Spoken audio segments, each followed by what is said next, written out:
This evening is just not about recognizing individual achievement.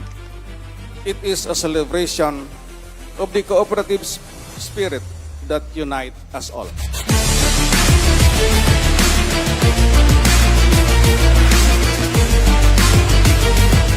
It is a testament to the power of working together towards a shared vision of inclusive growth, social responsibility, and empowerment.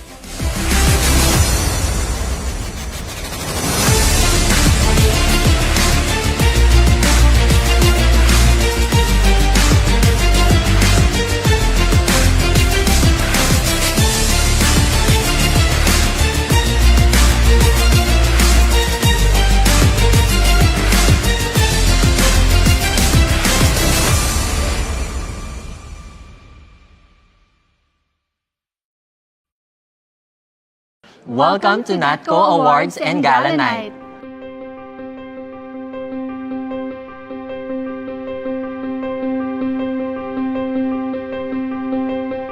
Ngayong gabi, andito po tayo to celebrate and honor the exceptional contributions of individual and cooperatives within our federation, all of whom embody the spirit of dedication, excellence, and innovations in the cooperative movement. And I believe as we have noticed naman po sa paligid, the awardees are excited to attend, to receive their awards. Inspiration. Inspiration ko, edad ko. Because I'm a senior. Cheers! Yes! We're member of NATCO since 2015 and this is our first award. So it's really a big bang for us. Those who humble themselves shall be exalted. This is God's promise to me and to all of us that never fails. And I think we have to enjoy because we have to celebrate our success and our victory tonight. Today's celebration to honor you for your individual as well as group achievements is indeed fitting because you humbled yourself together with members, worked hard in cooperatives to lift up each other. Especially for all leaders, you have to bear in mind the very purpose of the existence of cooperative, and that is to improve the quality of lives of our respective members. We are 57 years na sa co-op namin. So ang isa lang siguro yung integrity talaga dapat nung nagmamanage. Paano mo i-manage yung co-op? So magsasucceed talaga siya. Want cooperatives to be sustainable. We want cooperatives to serve their members, to change the lives of the members, and improve the communities and even care for the environment. So hindi lang ito dahil gusto natin ng award. It is because we want to expand cooperation in the country so that it will have impact in the lives of the members. We believe that the cooperative starts, sustains, and ends with education. Kaya talaga push kami ngayon in educating our members.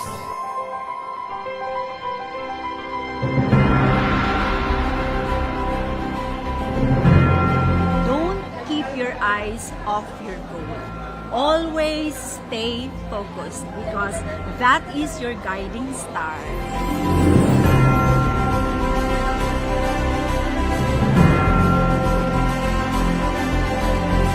Rest assured, I will remain steadfast in my dedication to putting forward the interest of cooperatives and the marginalized sectors. There are challenges in the VUCA world, but with our unity and hard work and faith in God, everything is possible.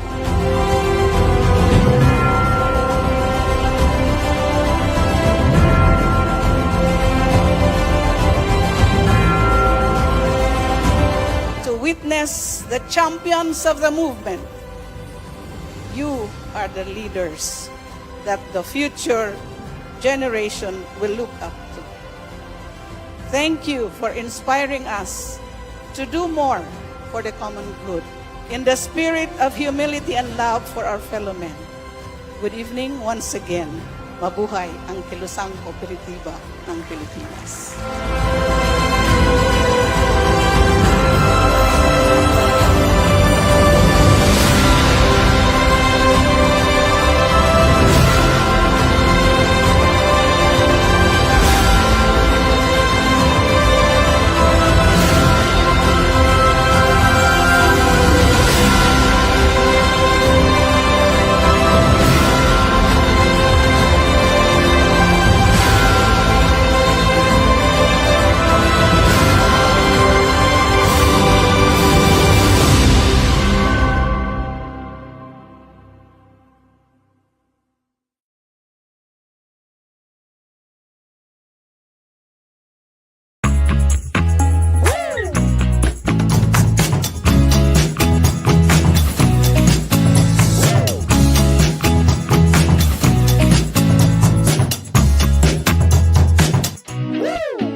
Important disclaimer. This podcast may contain content, language, and discussions that could be unsuitable for certain audiences. Listener discretion is advised. The views and opinions expressed by the hosts and guests are their own and do not necessarily reflect the views of the podcast platform.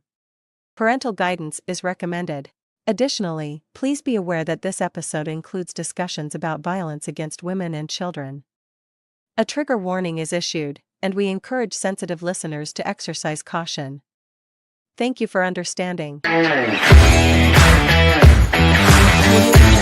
What are the key provisions of 9262 that have been most effective in deterring violence against women and children? Well, these key provisions, as I mentioned, are the protection orders, which could be temporary or permanent, which may be given by the barangay or the courts when you file these cases, because we or the victims can file just simply a protection order and not ask for any other relief. And this is already a complete case by itself. So if the woman does not pray or request for the court for financial support or any other positive acts from the men that offended them, what the protection orders can do is just really, as the word says, protect them from physical proximity, from online harassment, or any other libelous remarks online. And if we are to ask what are the future directions for strengthening 9262 and ensuring its continued effectiveness in protecting women and children from violence, I think it would be more on the online space, because right now we also have this AI, artificial intelligence. We have to be worried about that, because these attacks or libelous attacks, or that would invade the privacy of the women and children, are not that protected, especially right now. If they will use some electronic money transfer, they will be prejudiced, or their accounts may be compromised, and there are not much protection with regards to online. But because of this Republic Act 11313, we have the Safe Spaces Act. It does not only include the protection of women, children, or all persons of all genders and sexes from these unwelcome remarks or misogynistic remarks, homophobic remarks, whether online or in the real world, because the public spaces has been defined as all the spaces in the streets, malls, public utilities, including boats and planes. And this Safe Spaces Act had been originated in Quezon City, wherein there was the Bawal Bastos Ordinance then of the city government. And we also tackled Safe Spaces Act last year. We also had this 18-day campaign wherein we had some discussions on rape. We have discussions on online sexual activity and exploitation of children. We had this human rights on as basic rights of women and children. And also we had some other special laws, includes the Anti-Trafficking in Persons Act, Republic Act 10364. We had the Cyber Libel and Cyberbullying Act, which is Republic Act 10175, or the Anti-Crime Prevention Law of 2012. We had the Anti-Child Pornography Law. We also discussed the Children in Conflict with the Law. We had the Anti-Child Labor Law and other special laws for protection of children, including the Anti-Rape Law, the Anti-Mail Order Bribe. And the penultimate episode, we had an interview with PBA Party List Representative Atty. Migs Nograles.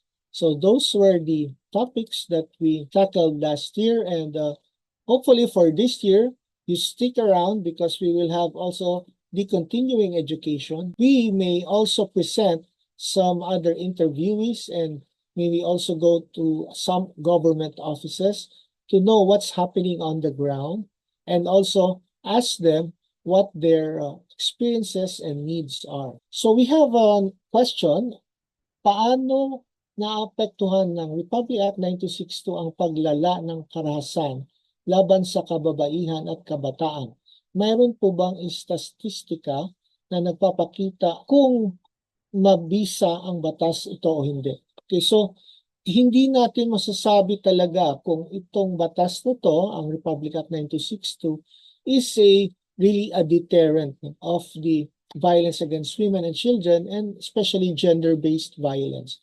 Because as I've said earlier, although we have some cases filed in court and also from the police or the NBI, what we don't have are the continuing education and the support system like rehabilitation, psychological, medical, spiritual, and financial, which really begs the question if the Republic Act 9262 had been living up to its purpose.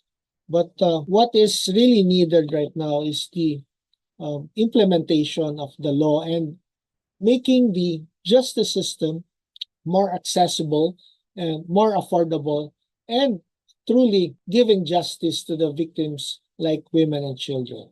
Meron pa tayong mga comments dito at tanong, at ang sabi ng ating isang nag-comment ay, paano po naka-align ang Republic Act 9262 sa mga international laws at conventions? Yes, I have mentioned a while ago, ang ating pong Republic Act 9262 ay nagsimula lang din sa Magna Carta for Women and yung ating international laws and conventions like yung CEDAW, yung ating Convention on the Elimination of Discrimination Against Women, and the United Nations Universal Declaration of Human Rights last 1948.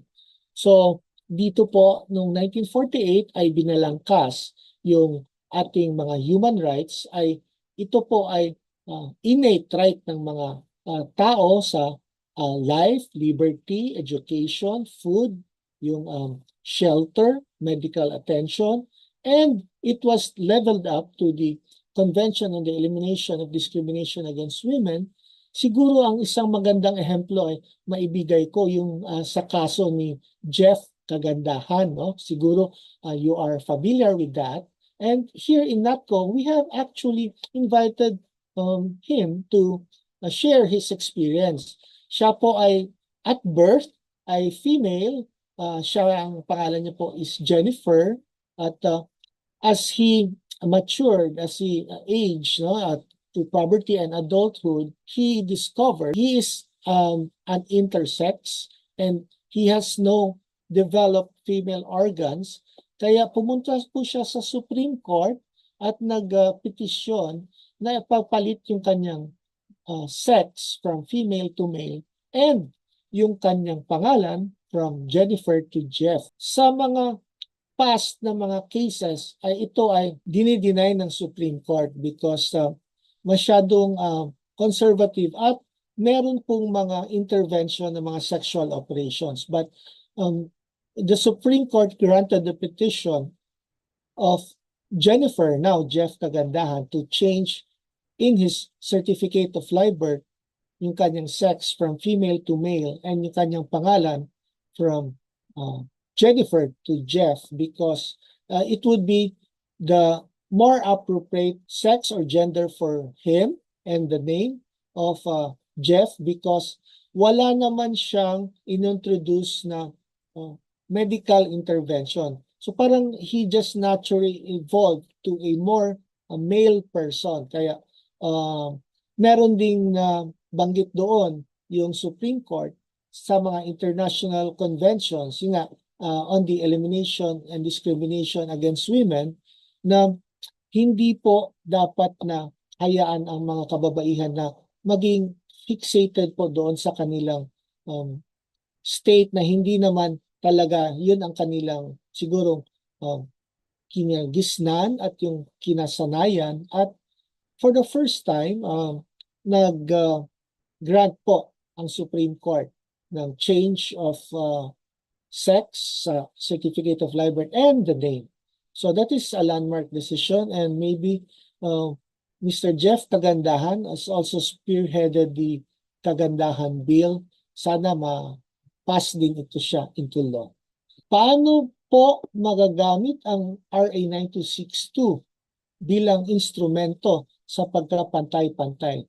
Okay. So, usually kasi kapag tayo nag-mention ng equality, ng pagpapantay-pantay, ang gusto lang ho natin pupunan yung kulang ng iba at para magka-level sila nung mas nakakaangat sa kanila. But we have also the principle of equity. So sometimes the one who was really in a better position must really need to be whether stunted or maybe lessened in their advantages to have this equity kasi hindi naman pwedeng yung kapag if we mention pagkapantay-pantay ay maaari agad na bigyan lamang ng same amount ng let's say finances or benefits, but what we really need to do is really have to gauge or measure what are needed for the underprivileged. Magkaroon ng equity, hindi lang equality ang kailangan natin. Ayan. So, thank you for being patient and attentive. If you have some questions, you could ask us online during live, or you could also ask us during the replay and in our succeeding episodes of our 18-day campaign to end violence against women. This is Atty. Blue Ventosa, and we are streaming on our Facebook page of NATCO Gender and Development and our YouTube channel, and also our other social media outlets.